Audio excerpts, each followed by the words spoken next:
We call it an epidemic because in 2014, as many of you know, our drug overdose deaths went up from 13 heroin-related deaths the year before to 62 in just 1 year.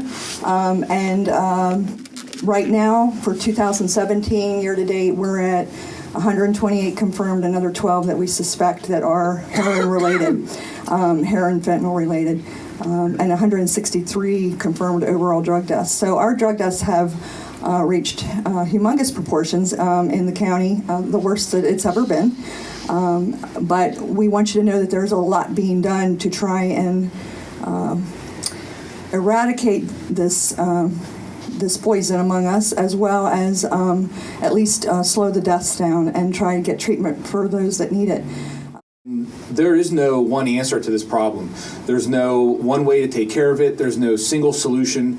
There has to be a multi-pronged approach that's not only ran by or spearheaded by law enforcement, the coroner, the medical community, but it's going to take an entire village. It's going to take an entire community of concerned citizens to step up, and that's what we have here. And our hope is that more people will do things like that, so thank you guys very much for putting this together. Police officers aren't just answering 911 calls.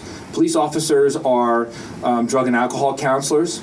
There are people that go to scenes and they talk to individuals.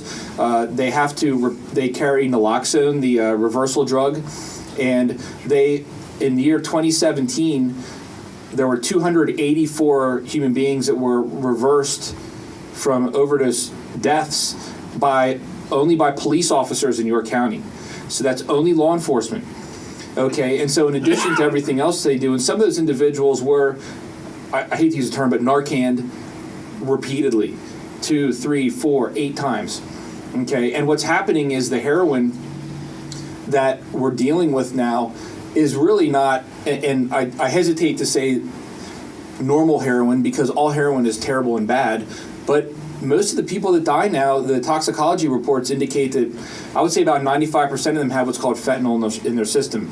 So once again, going back to law enforcement, they're doing a fantastic job. They're not trained originally to do this. They're all learning how to work with people with addiction, and that's absolutely vital because that's one of the critical components to resolving this, especially in the criminal justice system, because one of our goals, as my goal as a district attorney, our goal in the DA's office, prosecutors, is to be part of the solution.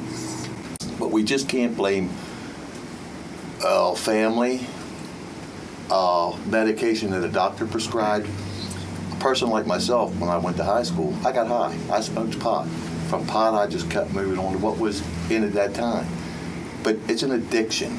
Right. And it is actually an illness. It's a disease. There's actually a chemical component to it. I had a lot of friends that went through school. When we got out of school, they went into service, they did this, but they quit all the foolishness.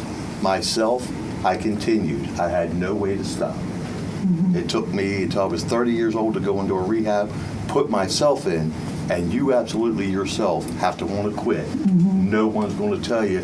Dave was saying, we got to stop these people. If they have the illness, you're not going to stop them until they decide to stop.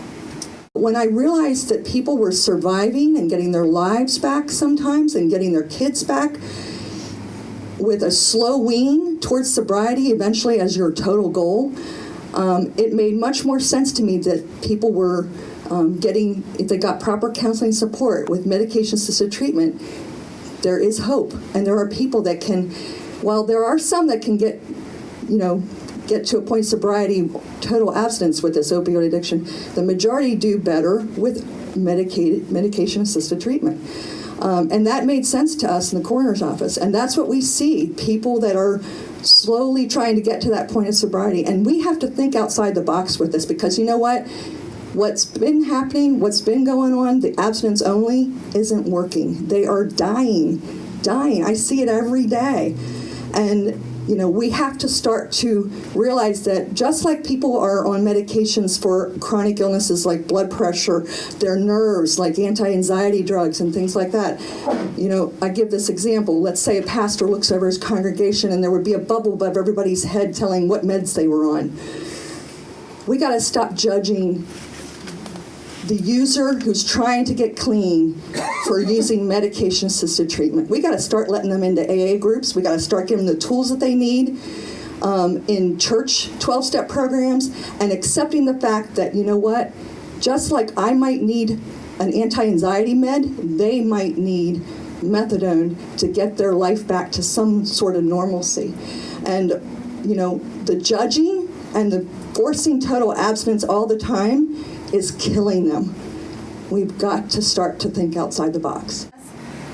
The CDC came out with guidelines for physicians on prescribing, and the legislation that you're talking about comes out of CDC guidelines and recommendations for physicians in practicing.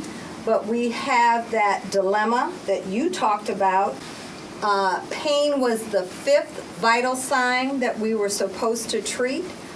So it became imbalanced,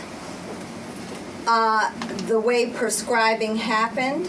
And so we're in a process of retraining our physician population to more recent information that's available to us on what's appropriate for our patient population. There are so many people that are working diligently in their world and what they do to make this better. And it's a community, and this is going to be a community response, and it will happen. This will be turned around. And I believe that from the bottom of my heart. I have no doubt it's going to happen.